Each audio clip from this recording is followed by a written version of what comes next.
Yet when I ask people, what is the definition? Everybody's clueless. One of the things that our founding pediatrician did when we first started our practice was put his first office in one of the more underserved. Most of the medical facilities were central to south, and he went all the way to the north part of town to the very edge where there was almost nothing and parked the first practice. In an area of Long Island that's lots of commercial insurance, he insisted, Dr. Reichman insisted that the practice take Medicaid Mhm. because we cannot exclude children by their insurance. COVID changed everything.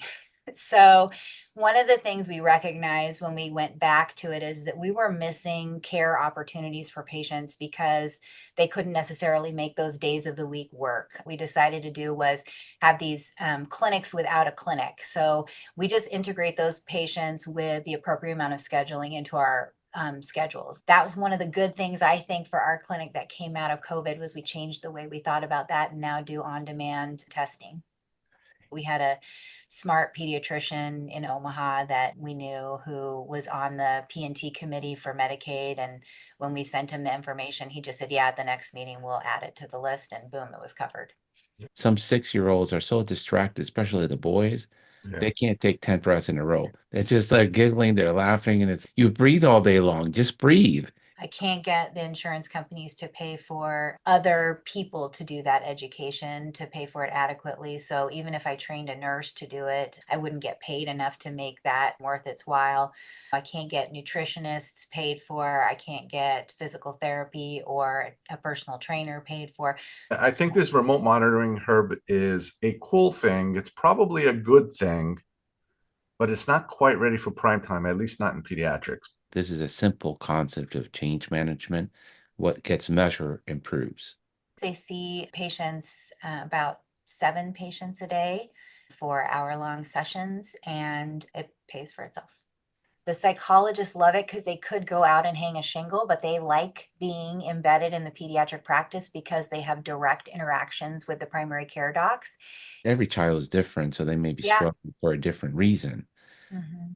Dr. Hackle says that we are in a state of crisis. The barn is burning in pediatrics. I think we're in an inflection point. And I'm not good with language, but what's the difference, right? We have to take care of our kids with Mhm. anxiety, autism, ADHD, type 1 diabetes, type 2 diabetes, obesity, asthma. These are pediatric illnesses. We are the special. Out of the, I think it's $4.5 trillion we spend in healthcare.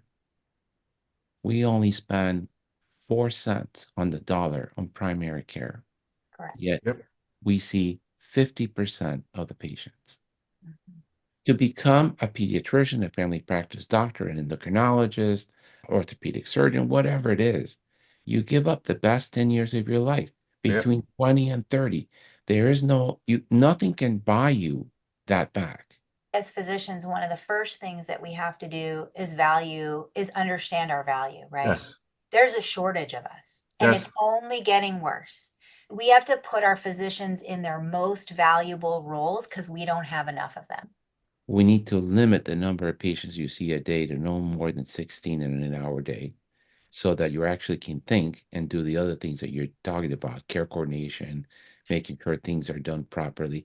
Eventually, it's going to be able to do all of it. I Wow. want to be the doctor, not the court reporter.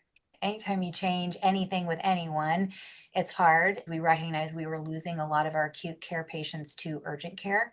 And there were urgent cares that were non pediatric that were popping up all over town, and they were not doing a great job of managing patients, and they were overusing antibiotics. And we needed to get those patients back into our office. Primary care when you want it, urgent care when you need it. As the practice of the future.